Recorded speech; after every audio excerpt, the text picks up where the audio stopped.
Scavando ho scoperto che nell'orfanotrofio di Milano, dove la mamma chiede a 7 anni di ricoverarlo, c'è un archivio di ogni alunno e quindi anche quello di Leonardo Del Vecchio. Ho la fortuna di farmi dare una delega di poter vedere questo archivio, apro questo archivio polveroso che nessuno aveva visto dal 1949, neanche Leonardo Del Vecchio, e quando apro questo archivio trovo un tesoro, trovo tutte le tappe, diciamo, della sua infanzia. Sono 7 anni, vero, di Martinit? Lui è passato dal 42 al 49, dai 7 ai 14 anni in Martinit. Trovo 7 anni della sua infanzia, ma anche le lettere disperate con cui mamma Grazia chiede che il figlio venga ricoverato in orfanotrofio. Questa lettera del marzo del 1942, scritta su carta azzurrina a mano, disperata ma ricca di dignità, che a me, insomma, tocca veramente le corde dell'emozione. A me, quando l'ho trovata, era il settembre dell'anno scorso, mi ha fatto prendere la decisione che questa storia andava raccontata assolutamente. Perché? Cosa scrive la mamma? Perché la mamma scrive: vi prego, ricoverate mio figlio Leonardo,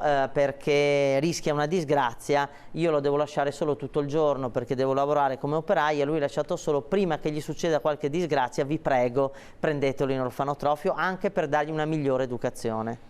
Quindi lui va lì per evitare la strada, no? La mamma è preoccupata. E loro stavano nelle case minime. Cosa sono? Perché loro abitano nelle case popolari che il regime fascista costruisce a Milano per gli ultimi degli ultimi. Si chiamano case minime, sono case che erano in periferia nel 1930 e sono in periferia anche nel 2020. Sono le stesse case popolari in cui 80 anni dopo nasce e cresce Gali, ad esempio, proprio nelle case di Baggio, di Via delle Forze Armate. Alloggi popolari, senza nessun fronzolo, 20 metri quadri in cui vive tutta la famiglia Del Vecchio. Lontane, mamma Grazia deve camminare un'ora e mezza per andare al lavoro. Leonardo a 7 anni è lasciato solo in questi grandi cortili in cui i bambini crescevano da soli, e mamma Grazia è preoccupata, si faceva male, si tagliava, aveva un bimbo, quindi giocava. Un bimbo che giocava, sì, e anche particolarmente sveglio, e quindi dice: ricoveratelo. Sarà la sua fortuna, come dice lui. Perché? Perché Leonardo Del Vecchio al Martinit impara un mestiere, il mestiere dell'incisore,